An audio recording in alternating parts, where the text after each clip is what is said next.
Gue mau tanya satu hal. Lo pernah gak sih ngerasa udah kerja keras tiap bulan, tapi tabungan lo itu kayak jalan di tempat? Kayak, lah kok gaji gue numpang lewat doang ya? Terus lo lihat temen lo upload story, baru cair nih hasil reksadana gue naik 12% tahun ini. Dan lo mikir, hah? Reksadana tuh apaan? Emang bisa bikin cuan segitu? Aman gak sih?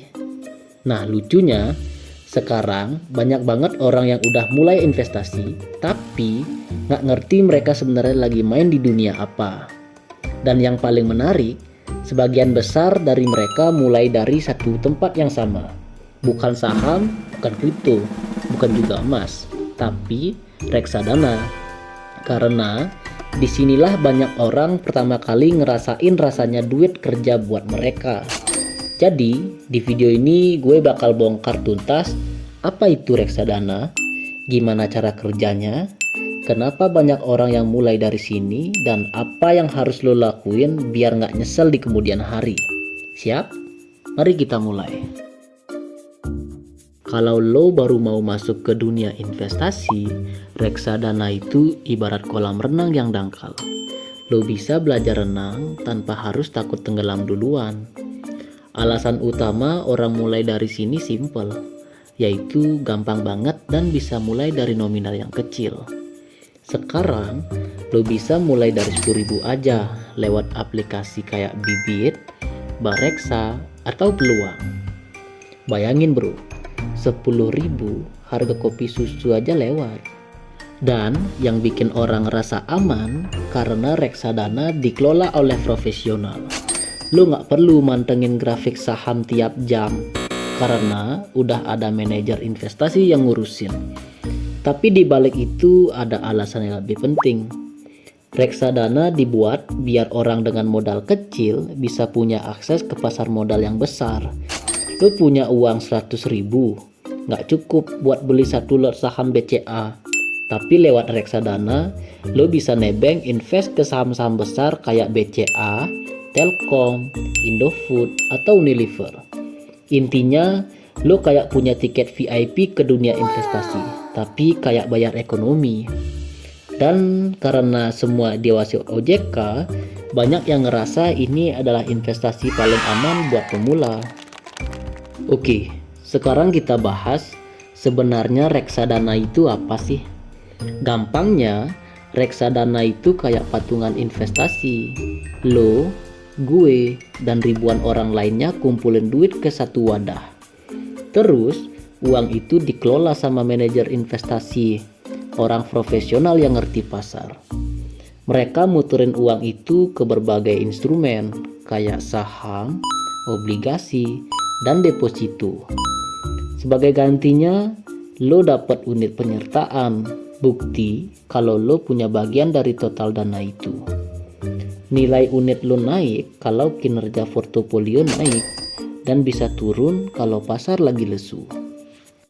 Analogi gampangnya, bayangin lo patungan beli sawah, petaninya seorang manajer investasi yang urus dari tanam sampai panen. Kalau panennya bagus, lo dapat bagian. Kalau gagal, ya hasilnya juga berkurang. Tapi bedanya, petani di reksadana harus punya izin resmi dari OJK. Bukan kayak orang random yang DM lo, investasi aman 30% per bulan. Bro, itu bukan investasi, itu undangan ke scam party namanya. Waktu lo beli reksadana, duit lo nggak langsung dikasih ke manajer investasinya. Mereka masuk dulu ke bank kustodian atau lembaga pihak ketiga yang tugasnya jagain dan ngawasin dana investor. Baru setelah itu, manajer investasi muterin dana sesuai jenis reksadananya. Ada 4 tipe utama yang harus lo tahu. Yang pertama, reksadana pasar uang. Isinya deposito dan surat utang jangka pendek. Returnnya sekitar 4-6% per tahun. Yang kedua, reksadana pendapatan tetap, yaitu invest ke obligasi. Risikonya sedang. Returnnya sekitar 6-8% per tahun. Yang ketiga, reksadana campuran, gabungan saham dan obligasi. Risikonya menengah, cocok buat lo yang mulai berani tapi masih mau aman.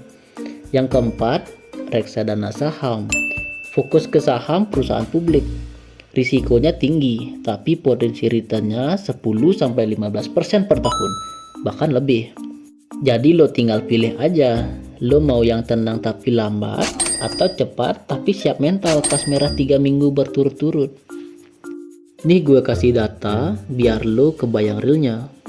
Menurut Bareksa pada bulan Juni tahun 2025, rata-rata reksadana saham di Indonesia kasih return sebesar 9-11% per tahun dalam 5 tahun terakhir.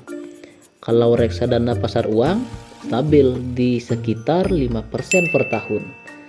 Kedengarannya kecil, tapi jangan salah, itu bunga yang majemuk.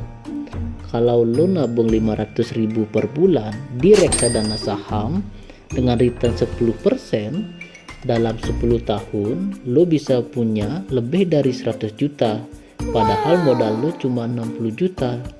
Lo nggak perlu analisis grafik, nggak perlu trading, lo cuma perlu satu hal, konsisten dan sabar. Tapi tunggu dulu, jangan kebawa euforia dulu. Reksadana tetap punya risiko. Yang pertama, nilai unit lo bisa turun kalau pasar lagi jelek. Yang kedua, nggak semua manajer investasi performanya bagus. Yang ketiga, dan ingat, reksadana nggak dijamin LPS. Jadi, kalau lo mikir itu kayak deposito, salah. Deposito dijamin, reksadana ikut gerak pasar. Dan ini kesalahan klasik investor baru. Yang pertama, FOMO. Temannya invest, dia ikut, padahal nggak paham. Yang kedua, nggak baca prospektur, padahal di situ semua dijelasin. Yang ketiga, panikan pas merah, baru turun 2 hari langsung jual semua. Investasi itu kayak olahraga, lo nggak bisa six pack cuma karena push up 3 hari doang. Cara milih reksadana yang benar itu nggak ribet. Yang pertama, pakai platform resmi kayak Bibit, Bareksa, Ajaib, Peluang, dan Tanam Duit. Semua aplikasi ini diawasi OJK. Yang kedua, lihat kinerja 3 tahun terakhir. Jangan tertipu return sebulan. Yang ketiga, cek total dana kelolaan atau AUM. Semakin besar, semakin stabil. Yang keempat, kenali profil risiko lo. Kalau gampang panik, mending jangan ke saham dulu. Dan satu hal yang penting, investlah yang lo ngerti dulu. Jangan beli cuma karena tampilannya hijau di aplikasi. Jadi kesimpulannya, reksadana bukan cara cepat kaya, tapi cara pinter buat mulai investasi dengan aman. Dari sini lo belajar gimana uang bekerja, gimana ngatur risiko, dan gimana sabar nunggu hasil. Karena dalam dunia finansial, yang menang bukan yang paling jenius, tapi yang paling disiplin. Kalau lo ngerasa video ini bikin lo lebih ngerti, klik like biar makin banyak orang melek finansial, dan subscribe channel ini biar makin berkembang. Sampai ketemu di video berikutnya, dan ingat bro, ngatur duit itu bukan soal angka, tapi soal arah. See you next time.